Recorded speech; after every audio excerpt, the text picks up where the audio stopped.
দর্শক আমন্ত্রণ জানাচ্ছি রাতের দীপ্ত সংবাদে। আপনাদের সঙ্গে এই মুহূর্তে আছে আমি রুবায়েত হাসান। আর শুরুতেই থাকছে প্রধান খবরের শিরোনাম। জুলাই সনদ নিয়ে সরকারের বেঁধে দেওয়ার সময়েও মতৈক্যে ব্যর্থ দলগুলোর নির্বাচন নিয়ে শঙ্কা বিশেষজ্ঞের। যদি এ ব্যাপারে অনিশ্চয়তা থাকে তাইলে ফেব্রুয়ারি মাসের প্রথমার্ধে নির্বাচন অনুষ্ঠানও অনিশ্চিত হয়ে পড়বে। গণভোট নিয়ে সংবিধান দেখালে নির্বাচন 5 বছর পর, জামায়াত নেতার মন্তব্য। আগামীকাল পল্টনে সমাবেশ। নৌকার ভোটারদের পাশে থাকার আশ্বাস মির্জা ফখরুলের। মুক্তিযুদ্ধের চেতনা নিয়ে ষড়যন্ত্রের অভিযোগ। এখন আমাদের যারা এখানে নৌকা ভরতেন সারা বাংলাদেশে, তারা তো একটু অসহায় অবস্থায় আছে। যে আপনারা কেউ হতাশ হবেন না, ধানের শীষ আপনাদের পাশে আছে। পরীক্ষা ছাড়াই প্রবাসীদের জন্য পোস্টাল ব্যালটে ভোটের উদ্যোগ। তফসিলের পর পাঠানো হবে ব্যালট।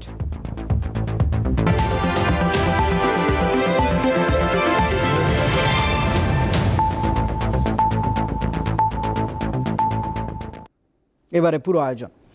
জুলাই সনদ নিয়ে অন্তর্বর্তীকালীন সরকারের বেঁধে দেয়া 7 দিনেও মতৈক্যে পৌঁছতে পারেনি রাজনৈতিক দলগুলো। এতে বিষয়টি আবারও ফিরে গেল ডক্টর ইউনূসের নেতৃত্বাধীন সরকারের কাছেই। বিশ্লেষকরা অবশ্য বলছেন, এই অনৈক্য জাতীয় সংসদ নির্বাচন ঘিরে অনিশ্চয়তা তৈরি করবে। জুলাই সনদ ও গণভোট ইস্যুতে এক উপদেষ্টা জানিয়েছেন, এখন সরকার অভ্যন্তরীণভাবেই আলোচনা করে দ্রুত সিদ্ধান্ত নেবে। জুলাই সনদ বাস্তবায়ন নিয়ে সিদ্ধান্ত নিতে রাজনৈতিক দলগুলোকে 7 দিনের যে সময়সীমা দিয়েছিল অন্তর্বর্তী সরকার, তা শেষ। যদিও দলগুলো নিজেদের মধ্যে একমত হওয়া দূরের কথা, আলোচনাতেই বসতে পারেনি। এরই মধ্যে জুলাই সনদ বাস্তবায়ন প্রক্রিয়া, বিশেষ করে গণভোট কবে হবে তা নিয়ে কার্যত 2 ভাগে বিভক্ত হয়ে পড়েছে বিএনপি ও জামায়াত এবং তাদের সমমনা দলগুলো। এমন পরিস্থিতিতে রাজনৈতিক দলগুলো ঐকমত্যে পৌঁছাতে না পারলে আগামী ফেব্রুয়ারির জাতীয় সংসদ নির্বাচন অনিশ্চিত হয়ে পড়বে বলে মনে করেন এই রাজনৈতিক বিশ্লেষক। তিনি বলেন, এখন যা নিয়ে বিতর্ক চলছে এর চেয়েও বড় ঝুঁকির মধ্যে দেশ রয়েছে। যদি এ ব্যাপারে অনিশ্চয়তা থাকে তাইলে ফেব্রুয়ারি মাসের প্রথমার্ধে নির্বাচন অনুষ্ঠানও অনিশ্চিত হয়ে পড়বে।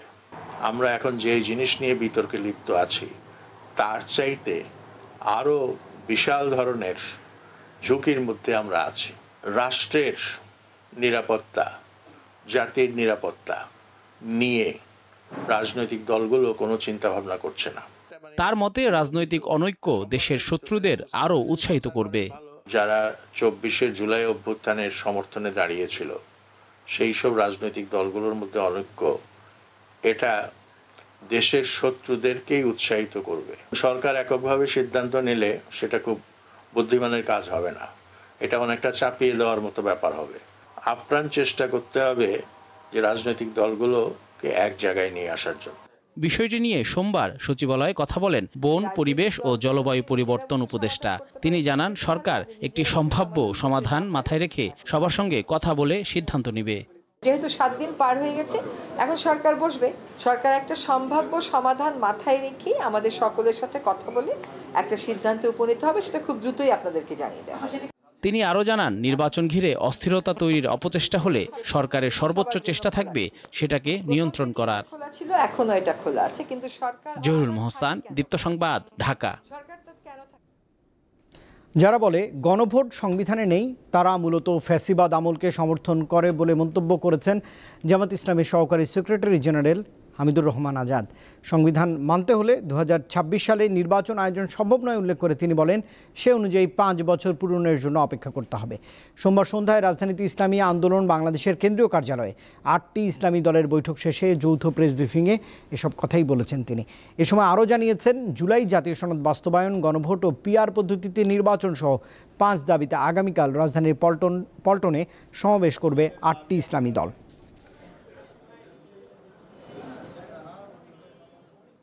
সরকারের নিরপেক্ষতা নিয়ে আমরা প্রশ্ন তুলেছি, কমিশন নিরপেক্ষতা নিয়ে আমরা প্রশ্ন তুলেছি। কারণ হচ্ছে যে দাবিগুলো, বিশেষ করে মৌলিক সংস্কারগুলো সরকারি প্রস্তাবনায় এনেছিল, সরকারে আবার এগুলো পরিবর্তন করে করে বারবার আলোচনায় জটিলতা তৈরি করেছিল। সেই কারণে এই ধরনের অবস্থা থেকে আমরা দেশকে, জাতিকে বেরিয়ে আসার জন্য রাজপথে এসেছি, একসাথে আমরা আন্দোলন করেছি। জামায়াত ক্ষমতায় গেলে সমস্যার সমাধানের জন্য জনগণকে প্রতিনিধিদের কাছে আসতে হবে না, বরং প্রতিনিধিরাই মানুষের কাছে যাবে বলে জানিয়েছেন দলটির আমির ডাক্তার শফিকুর রহমান। রাতে রাজধানীর পূর্ব সেনপাড়ায় এক সমাবেশে অংশ নিয়ে জামাতের আমির আরও বলেছেন, নারীদের জন্য 5 কর্মঘণ্টার বিষয়টি বিবেচনা করেই মন্তব্য করেছেন তিনি। বিষয়টি বাস্তবায়ন করা হবে বলেও জোর দিয়ে উল্লেখ করেন ডাক্তার শফিকুর রহমান। তিনি বলেছেন, ঘুণে ধরা সমাজের আমূল পরিবর্তন করতে চায় জামাত ইসলামী। আমি আপনাদেরকে কথা দিচ্ছি, আপনাদের সমস্যা নিয়ে আমার কাছে পয়সা খরচ করে যেতে হবে না। আমি এবং আমার নিয়োজিত লোক আপনাদের কাছে আসবে পয়সা খরচ করে। মারা 5 ঘন্টা কাজ করে 8 ঘন্টার বেতন পাবেন ইনশাআল্লাহ। তবে সেই 3 ঘন্টার বেতন শিল্প মালিকদেরকে দিতে হবে না, এটা দিতে বাধ্য থাকবে সরকার। নৌকার ভোটারদের হতাশ না হতে আহ্বান জানিয়ে তাদের পাশে থাকার আশ্বাস দিলেন বিএনপির মহাসচিব মির্জা ফখরুল ইসলাম আলমগীর। তিনি আরও বলেছেন, একটি পক্ষ মুক্তিযুদ্ধের চেতনাকে ভুলিয়ে দিতে নানা অপচেষ্টায় নেমেছে। ঠাকুরগাঁওয়ে সোমবার 2টি আলাদা অনুষ্ঠানে তিনি এসব মন্তব্য করেছেন। নিজ জেলার ঠাকুরগাঁয়ে সোমবার ব্যস্ত দিন পার করেন বিএনপির মহাসচিব মির্জা ফখরুল ইসলাম আলমগীর। অংশ নেন কয়েকটি অনুষ্ঠানে। সকালে ঠাকুরগাঁও জেলা মুক্তিযোদ্ধা কমপ্লেক্স ভবনে বীর মুক্তিযোদ্ধা ও মুক্তিযোদ্ধার সন্তানদের সঙ্গে মতবিনিময় সভায় অংশ নেন তিনি। কথা বলেন মুক্তিযুদ্ধ প্রসঙ্গেও। আজকে সুপরিকল্পিত হবে একটি চক্র, একটি মহল, যারা 1971 সালে পাকিস্তান হানাদার বাহিনীর সঙ্গে যোগ সাজস করে এই দেশের মুক্তিযোদ্ধাদের হত্যা করেছিল, তার পরিবারদের হত্যা করেছিল, এরা আজকে দেশটাকে ঘিরে খাওয়ার চেষ্টা করছে। বিএনপি মহাসচিব বিকেলে যোগ দেন এক মতবিনিময় সভায়। বলেন, নৌকার কাণ্ডারি ভারতে পালিয়ে গেছে, তাই নৌকায় যারা ভোট দিতেন তারা এখন অসহায়। নৌকার যে কাণ্ডারি, যে মূল মাঝি, ও নৌকার সবগুলোকে ফেলে দিয়ে পালায় চলে গেছে, ইন্ডিয়া চলে গেছে, ঠিক না? এখন আমাদের যারা এখানে নৌকা করতে না সারা বাংলাদেশে, তারা তো একটু অসহায় অবস্থায় আছে, যে আমাদের মূল লক্ষ্যে পালাই গেছে, আমরা এখন কি করবো? তো সেই জায়গায় আমি আপনাদেরকে এটুকু আশ্বাস দিতে পারি যে আপনারা কেউ হতাশ হবেন না। ধানের শীষ আপনাদের পাশে আছে, আমরা আপনাদের পাশে আছি। আমরা বেঁচে থাকতে আপনাদের গায়ে কেউ ফুলের টোকাও দিতে পারবে না, এই কথাটা আমরা খুব পরিষ্কার করে বলছি আজকে। এদিকে ঢাকার গুলশানে বিএনপি চেয়ারপারসনের কার্যালয়ে 36 জুলাই নিয়ে এক ফটো অ্যালবাম প্রকাশনা অনুষ্ঠানে দলীয় স্থায়ী কমিটির সদস্য আব্দুল মঈন খান বলেন, গণ অভ্যুত্থানের একক কৃতিত্ব ছাত্রদের দিলে তা সঠিক হবে না, এর পেছনে আরও দীর্ঘ সংগ্রাম রয়েছে। কামরুন নাহার, দীপ্ত, বার্তাকক্ষ। কোনো পরীক্ষা ছাড়াই প্রথমবারের মতো প্রবাসীদের পোস্টাল ব্যালটে ভোট নিতে যাচ্ছে নির্বাচন কমিশন। এটিকে বড় চ্যালেঞ্জ বলেই মন্তব্য করেছেন নির্বাচন কমিশনার আবুল ফজল মোহাম্মদ সানাউল্লাহ। সোমবার পোস্টাল ব্যালটে ভোটদান পদ্ধতি নিয়ে প্রবাসী ভোটারদের সঙ্গে অনলাইনে আয়োজিত এক সভায় তিনি এসব কথাই বলেছেন।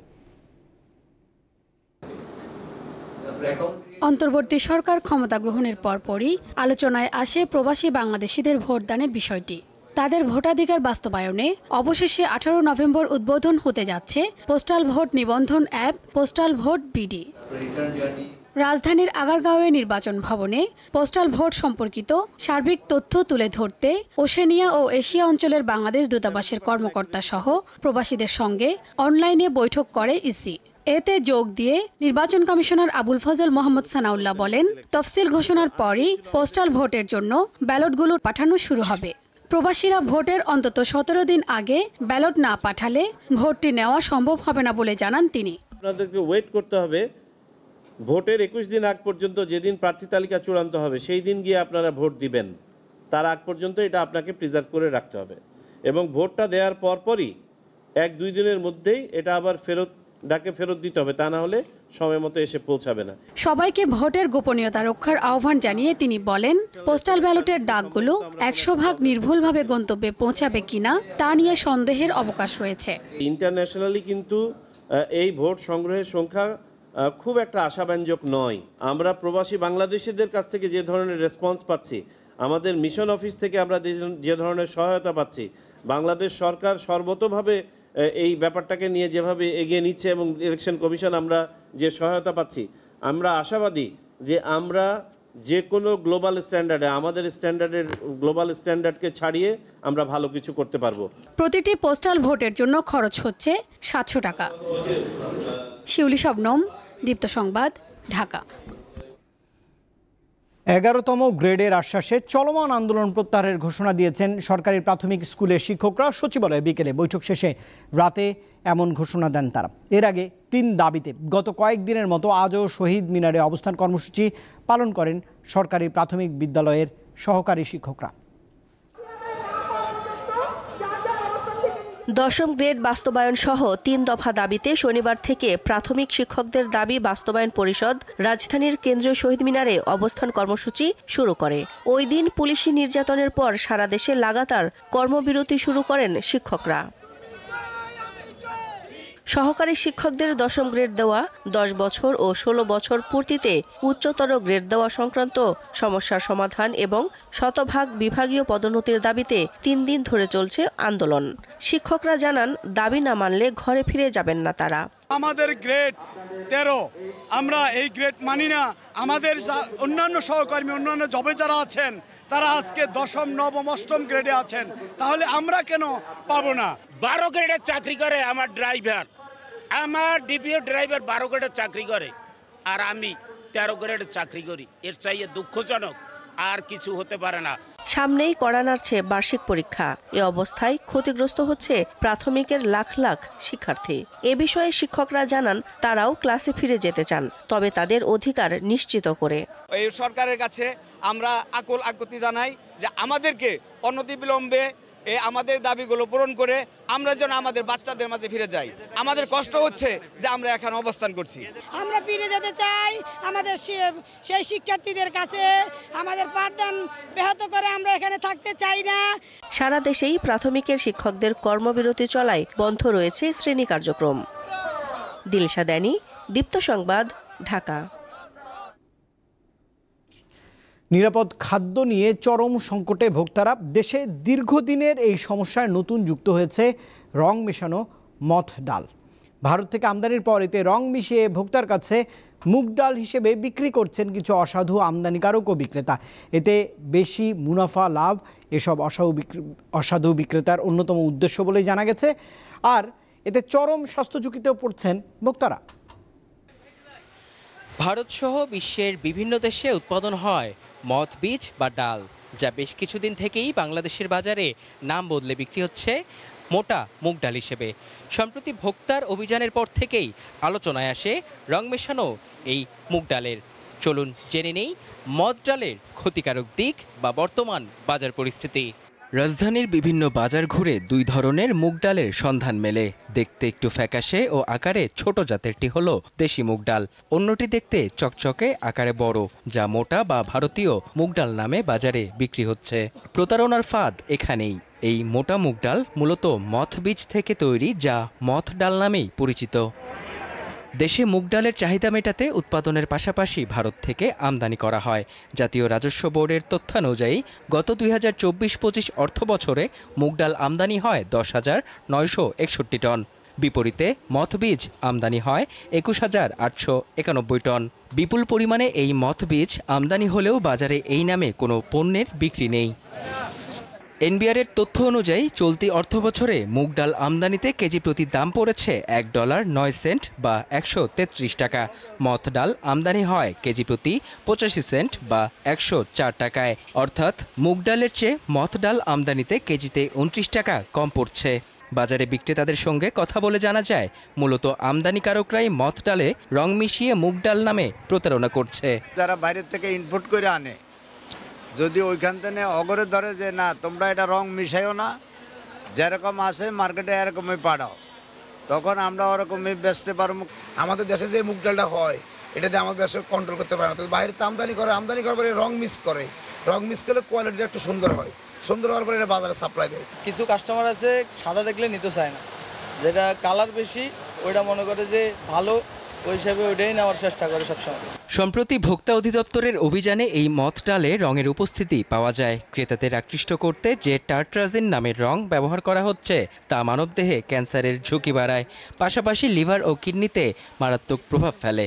মদ ডালের গুণগত মান পরীক্ষা না হলেও ভারতের নাগরিকরা এটিকে ডাল হিসেবে খেয়ে থাকেন বলে জানান বাংলাদেশের নিরাপদ খাদ্য কর্তৃপক্ষের চেয়ারম্যান। আমরা বাজারে গেলাম, 33 নমুনায় কোথাও মদ ডাল নামে কোনো ডাল আমরা খুঁজে পাইনি খুচরা বাজারে, যেখান থেকে স্যাম্পলগুলো কালেকশন করলাম। তো রংটা যাচাইয়ের জন্য আমরা টেস্টে পাঠাচ্ছি, ওই টেস্ট থেকে এটা বের হয়েছে এটা টার্ট্রাজাইন রং দেওয়া। কিছু পত্রিকায় যদিও লেখছে এটা ক্ষতিকারক, আমরা এরকম কিছু পাইনি।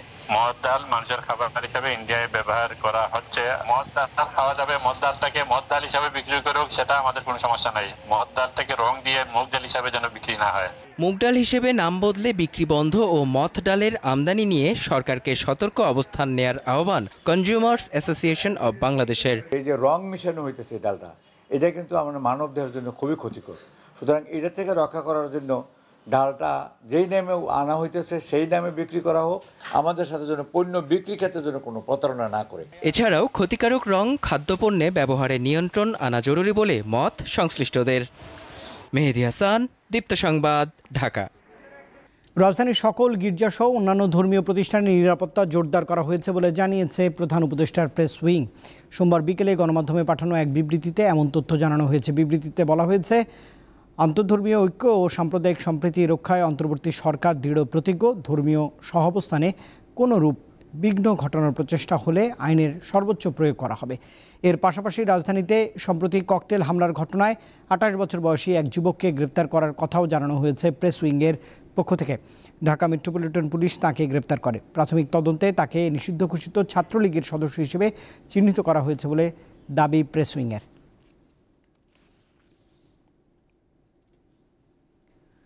জুলাই আগস্টে সংঘটিত মানবতাবিরোধী অপরাধের মামলায় সাবেক প্রধানমন্ত্রী শেখ হাসিনা ও সাবেক স্বরাষ্ট্রমন্ত্রী আসাদুজ্জামান খান কামাল সহ 3 জনের রায়ের দিন 13 নভেম্বর নির্ধারণ করা হয়েছে। এই মামলা ঘিরে সুপ্রিম কোর্ট প্রাঙ্গণ ও এর আশপাশের সার্বিক নিরাপত্তা নিশ্চিতের স্বার্থে জাতীয় ঈদগাহ মাঠে বহিরাগতদের প্রবেশ নিষিদ্ধ ঘোষণা করেছে সুপ্রিম কোর্ট প্রশাসন। বিজ্ঞপ্তি অনুযায়ী ঢাকা মেট্রোপলিটন পুলিশের কমিশনার, সুপ্রিম কোর্ট এবং বিশেষ কোর্ট নিরাপত্তা বিভাগ, শাহবাগ থানার ওসি এবং সংশ্লিষ্ট কর্মকর্তাদের এ বিষয়ে ব্যবস্থা নিতে নির্দেশনা দেওয়া হয়েছে।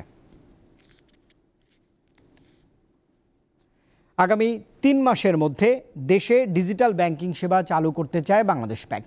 এর মধ্যে 12টি আবেদন জমা পড়েছে। শেষ পর্যন্ত কয়টি লাইসেন্স দেওয়া হবে সেটি নির্ভর করবে আবেদনকারীর সাইবার সিকিউরিটি এবং আর্থিক সক্ষমতা বিবেচনায়। ব্যাংকাররা বলছেন, জালিয়াতি রোধসহ বিভিন্ন ধরনের সাইবার নিরাপত্তা হুমকি মোকাবেলায় এক্ষেত্রে বড় চ্যালেঞ্জ। চীন, সুইডেন, ভারত, ব্রাজিল, জাপান ও সিঙ্গাপুর সহ বিশ্বের অনেক দেশেই ডিজিটাল ব্যাংক বেশ জনপ্রিয় হলেও বাংলাদেশে এই ধারণা একেবারেই নতুন। তবে এদেশেও ডিজিটাল ব্যাংকের কার্যক্রম শুরু করতে চায় বাংলাদেশ ব্যাংক, যার লাইসেন্স পেতে ইতোমধ্যে আবেদন করেছে 12টি প্রতিষ্ঠান। কিভাবে চলবে ডিজিটাল ব্যাংক তা নিয়ে জনমনে কৌতূহল রয়েছে। ডিজিটাল ব্যাংক মূলত একটি অফিস থেকে পরিচালনা করতে হবে। এরা কেবল ভার্চুয়াল কার্ড ইস্যু করতে পারবে।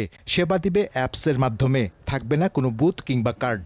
শুধু ছোট ঋণ ইস্যু করতে পারবে ডিজিটাল ব্যাংক। 12টি প্রতিষ্ঠানই কথার কথা সবাইকে আমরা যোগ্য হলো, সবাইকে লাইসেন্স দিলাম।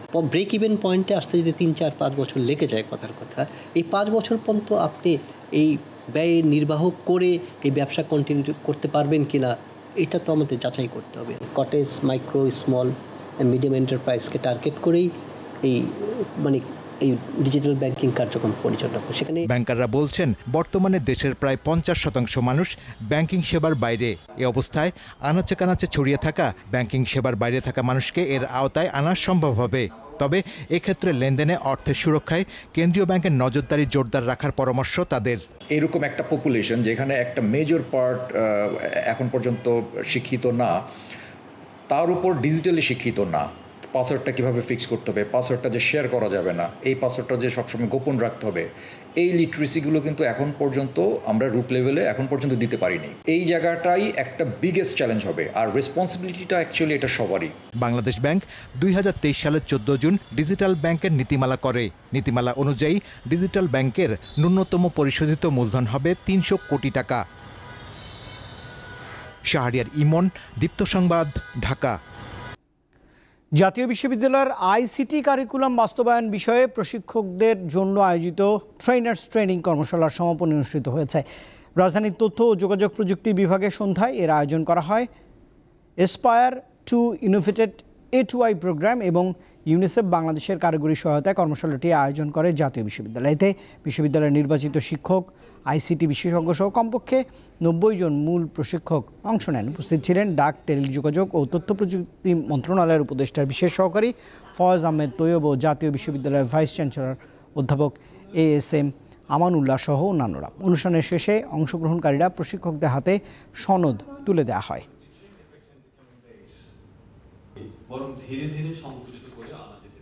এবারে খেলার খবর জানাচ্ছি। এশিয়ান কাপের বাছাই পর্বে বাংলাদেশ ভারত ফুটবল ম্যাচ উত্তাপ ছড়াচ্ছে ভক্তদের মাঝে, যার প্রমাণ মেলে অনলাইনে টিকিট ছাড়ার মাত্র 6 মিনিটেই গ্যালারির সকল টিকিট বিক্রি শেষ হয়ে যাওয়ার মধ্য দিয়ে। ওই ম্যাচ খেলতে ঢাকায় পা রেখেছেন বাংলাদেশের প্রাণভ্রমরা হামজা চৌধুরী। যদিও প্রথম ফ্লাইট মিস করায় 5 ঘন্টা পর আরেকটি উড়োজাহাজে চড়ে সোমবার বিকেলে শাহজালাল আন্তর্জাতিক বিমানবন্দরে পৌঁছন হামজা। তবে প্রীতি ম্যাচে নেপালের বিপক্ষে হামজা খেলবেন কিনা সেটি এখন পর্যন্ত নিশ্চিত নয়। হামজা চৌধুরীর যোগদানের পর থেকে দেশের ফুটবলে যেন নবজাগরণ তৈরি হয়েছে। এই পোস্টার বয় আবারও পা রাখলেন বাংলাদেশের মাটিতে। এএফসি এশিয়ান কাপের বাছাই পর্বে ভারতের বিপক্ষে ম্যাচ খেলতে সোমবার বিকেল 5টার কিছু পর হজরত শাহজালাল আন্তর্জাতিক বিমানবন্দরে পৌঁছান লেস্টার সিটির এই মিডফিল্ডার।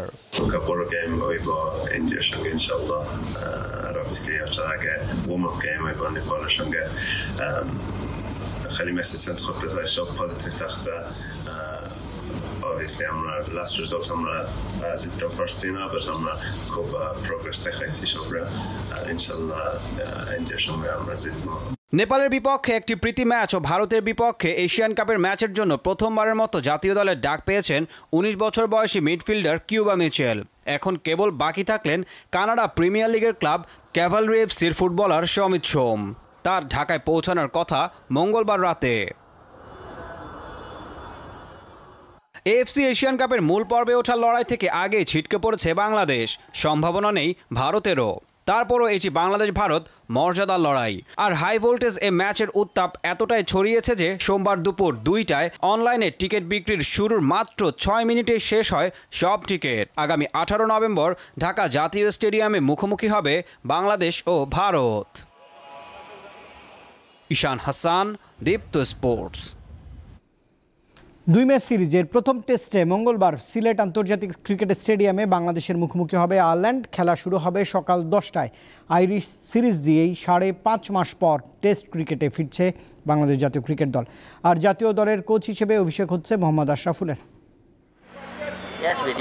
আয়ারল্যান্ডের সঙ্গে বাংলাদেশের সম্পর্কটা অম্লমধুর। ক্রিকেটের রঙিন পোশাকে 2007 ওয়ানডে বিশ্বকাপের পর 2009 টি-20 আসরে আইরিশরা হারিয়েছিল বাংলাদেশকে। তবে সাদা পোশাকে দু দলের একবারের দেখায় হোম অফ ক্রিকেটে আয়ারল্যান্ড বধ করে স্বাগতিকরা। এবার 2 ম্যাচের সিরিজ শুরু হচ্ছে সিলেটে, যেখানকার উইকেট অপেক্ষাকৃত পেস সহায়ক। ফলে মুশফিক, শান্ত, লিটনদের কড়া পরীক্ষা নিতে পারেন আইরিশ বোলাররা। এই জন্য কিন্তু অ্যাডজাস্ট করাটাও একটু কঠিন ব্যাপার। আমি একদমই ছোট হিসেবে দেখতে চাই না। ছোট দল, বড় দল এগুলোতে আমি যেতেই চাই না। ইন্টারন্যাশনাল একটা টেস্ট ম্যাচ হবে, প্রপার ওই দলকে রেসপেক্ট দিয়ে আমরা খেলতে চাই এবং আমি আশা করি যে ওই দলের সাথে চ্যালেঞ্জ থাকবে, বাট ওই চ্যালেঞ্জটা ঠিক মতো হ্যান্ডেল করার অ্যাবিলিটি আমাদের আছে। ওনার এক্সপেরিয়েন্স, এত বছর ক্রিকেট খেলেছেন, তারপর এখন কোচ হয়ে এসেছেন। টিভিতে খেলা দেখেছি আমরা যখন উনি খেলতেন, ড্রেসিং রুম ওইভাবে শেয়ার করার সুযোগ হয়নি। ক্রিকেটের উৎসভূমি ইংল্যান্ডের পাশে অবস্থান হলেও ক্রিকেটে খুব একটা বড় দল হয়ে উঠতে পারেনি আইরিশরা। 2017 সালে টেস্ট মর্যাদা প্রাপ্তির পর আয়ারল্যান্ড 8 বছরের টেস্ট খেলেছে মাত্র 10টি। এজন্য আইসিসির এক চোখা নীতিকে দায়ী করছেন ক্রিকেটাররা। এবছরের এটি আমাদের দ্বিতীয় টেস্ট ম্যাচ। আমরা বেশি ম্যাচ খেলার সুযোগ পাচ্ছি না। এই সিরিজের কে ফেভারিট এটি গুরুত্বপূর্ণ নয়। আমাদের ভালো মানের ক্রিকেটার রয়েছেন যারা দায়িত্ব নিয়ে খেলতে পারেন। গেল ফেব্রুয়ারিতে জিম্বাবুয়ের বিপক্ষে সবশেষ টেস্ট খেলেছে আইরিশরা। সেই একাদশে থাকা pacer Craig Young, Barry McCarthy ও মার্ক আইডার সাথে এবার যোগ হতে পারেন বোলিং অলরাউন্ডার কার্টিস ক্যাম্পারো। স্পিনে ম্যাথু হামফ্রের সাথে জুটি করতে পারেন leg spinner Gavin Hoey. Mohammad Hasib, Deepto Sports. দর্শক, এই খবরের সঙ্গে শেষ করছি রাতের দীপ্ত সংবাদ। শেষ করার আগে প্রধান খবরের শিরোনাম জানাবো আরেকবার। জুলাই সনদ নিয়ে সরকারের বেঁধে দেওয়ার সময়েও মতৈক্যে ব্যর্থ দলগুলো নির্বাচন নিয়ে শঙ্কা বিশেষজ্ঞ। গণভোট নিয়ে সংবিধান দেখালে নির্বাচন 5 বছর পর, জামায়াত নেতার মন্তব্য। আগামীকাল পল্টনে সমাবেশ। নৌকার ভোটারদের পাশে থাকার আশ্বাস মির্জা ফখরুলের। মুক্তিযুদ্ধের চেতনা নিয়ে ষড়যন্ত্রের অভিযোগ। পরীক্ষা ছাড়াই প্রবাসীদের জন্য পোস্টাল ব্যালটে ভোটের উদ্যোগ। তফসিলের পর পাঠানো হবে ব্যালট।